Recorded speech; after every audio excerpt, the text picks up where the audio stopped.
I'm the developer of Linguistic Genomics, which was the first platform on which you could determine the intent of communication rather than the literal artifact of communication. But we've also used that technology for a number of other applications in defense and intelligence and finance, and most notably, in the early 2000s, my company was responsible for bringing down what was, at the time, one of the largest tax frauds in U.S. history. We maintained a series of inquiries into every individual, every organization, and every company that is involved in anything that either blurs the line of biological and chemical weapons or crosses that line in any of 168 countries. In 1999, there were 1 million patents digitized by IBM. And those 1 million patents were the first time human innovation had been put into an electronic digital searchable format. We took that information and we did a very simple exercise using our linguistic genomics technology, where I made the horrific assessment that approximately 1/3 of all patents filed in the United States were functional forgeries, meaning that while they had linguistic variations, they actually covered the same subject matter. In 1999, patents on coronavirus started showing up, and thus began the rabbit trail. March 2003, panic grips Hong Kong as a deadly new virus sweeps through the city. In 2003, the Center for Disease Control saw the possibility of a gold strike, and that was the coronavirus outbreak that happened in Asia. They saw that a virus they knew could be easily manipulated was something that was very valuable, and in 2003 they sought to patent it. And they made sure that they controlled the proprietary rights to the disease, to the virus, and to its detection, and all of the measurement of it. We know that Anthony Fauci, that Ralph Baric, that the Center for Disease Control, and the laundry list of people who wanted to take credit for inventing coronavirus were at the hub of this story. From 2003 to 2018, they controlled 100% of the cash flow that built the empire around the industrial complex of coronavirus. The World Health Organization has officially named the novel coronavirus the novel coronavirus outbreak. The World Health Organization has declared an international public health emergency. While we know that the coronavirus manipulation started with Dr. Ralph Baric in 1999. The major characteristics of SARS, MERS, and SARS coronavirus 2. It's a good way for you. Ralph Baric is the researcher at the University of North Carolina, Chapel Hill, who's famous for his chimeric coronavirus research.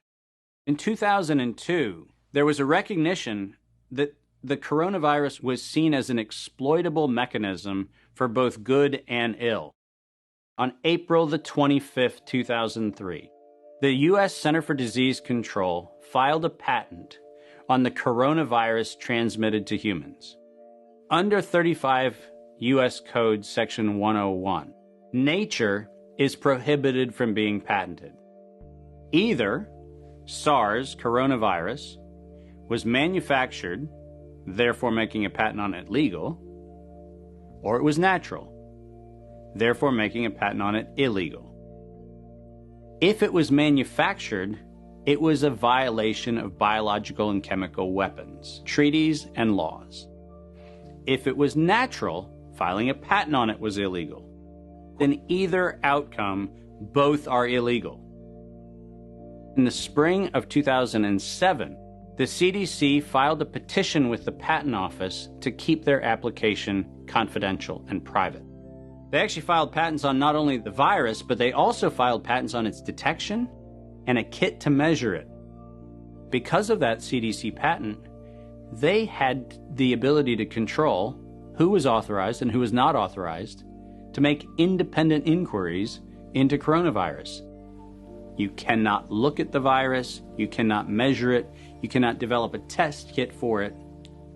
And by ultimately receiving the patents that constrained anyone from using it, they had the means, they had the motive, and most of all, they had the monetary gain from turning coronavirus from a pathogen to profit.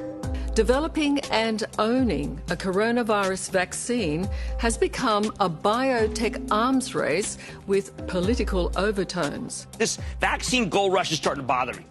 Gold rush. Let's keep that in mind. And so somewhere between 2012 and 2013, something happened. The federal funding for research that was feeding into places like Harvard, Emory, University of North Carolina, Chapel Hill, that funding suddenly became impaired by something that happened at the NIH, where the NIH got this little tiny moment of clarity and said, I think something we're doing is wrong. And in 2013, the NIH said, gain-of-function research on coronavirus should be suspended. The National Institutes of Health had a moral and social and potentially legal reason to object to research. But the letters that were sent to the researchers essentially said, you are receiving notice that we're telling you to stop. And now on the bottom of the page, we're going to clarify what stop means. Keep going. But when the heat gets hot in 2014 and 15, what do? You offshore the research. You fund the Wuhan Institute of Virology to do the stuff that sounds like it's getting a little edgy with respect to its morality and legality. But do you do it straight way? No. You run the money through a series of cover organizations to make it look like you're funding a U.S. operation, which then subcontracts with the Wuhan Institute of Virology. The U.S. could say, China did it. China could say, the U.S. did it. And the cool thing is, both of them are almost telling the truth.